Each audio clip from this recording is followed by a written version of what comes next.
وعلیکم السلام. په یو څاروي کې د اوو کسانو پورې شریکت کولی شي، خو برابر پیسې به ورکوي. مثال په طور چې کم کس 2 حصې اغستې دي، هغه به د 2 حصو ورکوي.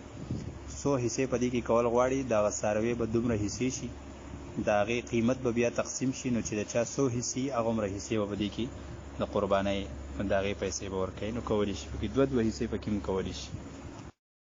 وعلیکم السلام. که د دې سره سونا او پیسې دي، په دې باندې کال تیر شوي، نو په دې باندې زکات هم لازم دی او قرباني به هم لازمه ده. وعلیکم السلام.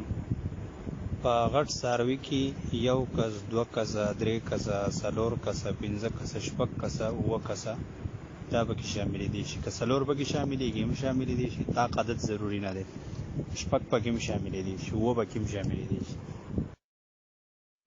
وعلیکم السلام. دغه زنانه چې د چا سره 12 یا 10 تولې کالې دي، نو دا خو به که د دې په ملکیت کې د کالې د دې سره او د مالکۍ د دې د مهر کالې، نو دا خو به هر صورت قرباني کوي. اگر چې د خاوند سره یو ځای اوسېږي، نو په دواړو باندې جدا جدا قرباني لازمه ده. او د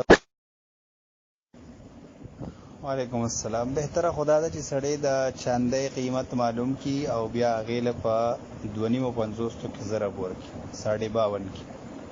البته نن سبا د هغې قیمت تقریبا دغه 63,000 روپو نه والا 65,000 روپو پورې جوړېږي. وعلیکم السلام ورحمت الله. چې کم خلک قرباني کوي، خپله قرباني د هغوی دپاره بهتره دا ده چې کله د ذوالحجې میاشت ولیدی شي، نو د هغې نه پس دې یخته، نوکونه وغیره نه واړه کوي. مستحب دا دي. البته که څوک واړه کړي، نو په دې کې څه ګناه نشته. وعلیکم السلام. که د دې سره سونا او پیسې دي، په دې باندې کال تیر شوي، نو په دې باندې زکات هم لازم دی او قرباني به هم لازمه ده.